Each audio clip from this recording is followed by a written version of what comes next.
తెలంగాణ, ఆంధ్రప్రదేశ్ రాష్ట్రాల రాజకీయ పటంలో భారీ మార్పులకు దారితీసే విధంగా కేంద్ర ప్రభుత్వం కీలక నిర్ణయాల దిశగా అడుగులు వేస్తోంది.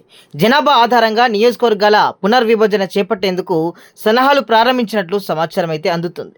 దేశవ్యాప్తంగా డీలిమిటేషన్ ప్రక్రియను అమలు చేయాలన్న లక్ష్యంతో కేంద్ర ప్రభుత్వం ముందుకు సాగుతుంది. ఇందులో భాగంగా 2027 మార్చి నాటికి జనాభా లెక్కలను పూర్తి చేసి ఆ నివేదిక ఆధారంగా కొత్త నియోజకవర్గాల ఏర్పాటుకు రూపకల్పన చేయాలని ప్రణాళిక సిద్ధం చేసినట్లు తెలుస్తోంది. ఈ ప్రక్రియ అమల్లోకి వస్తే తెలంగాణ రాష్ట్రంలో అసెంబ్లీ స్థానాల సంఖ్య ప్రస్తుతం ఉన్న 119 నుండి గణనీయంగా పెరిగి 179కి చేరే అవకాశం ఉంది. అదేవిధంగా లోక్సభ స్థానాలు పెరిగి 17 నుంచి 26 కూడా పెరగనున్నాయని అంచనాలు వ్యక్తమవుతున్నాయి. ఇది రాష్ట్ర రాజకీయాల్లో పెద్ద మార్పుకు దారితీసే అవకాశం కూడా ఉంది. ఇది అంశంగా కూడా మారబోతుంది. అదేవిధంగా ఆంధ్రప్రదేశ్లో కూడా భారీ మార్పులు సంభవించే అవకాశం ఉంది.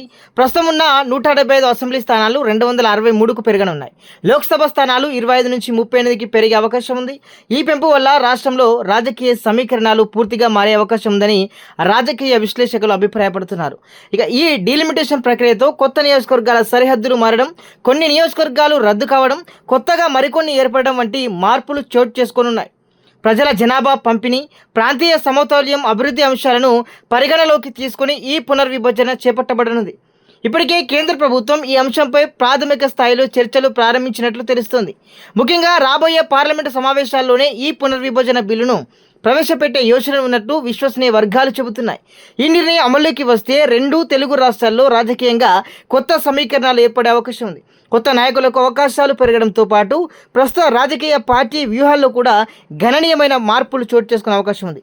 మొత్తానికి డీలిమిటేషన్ ప్రక్రియ కేవలం నియోజకవర్గాల సంఖ్య పెంపు మాత్రమే కాకుండా భవిష్యత్ రాజకీయ దిశను నిర్ణయించే కీలక అంశంగా మారబోతుంది. దీనిపై దేశవ్యాప్తంగా ఆసక్తి నెలకొంది.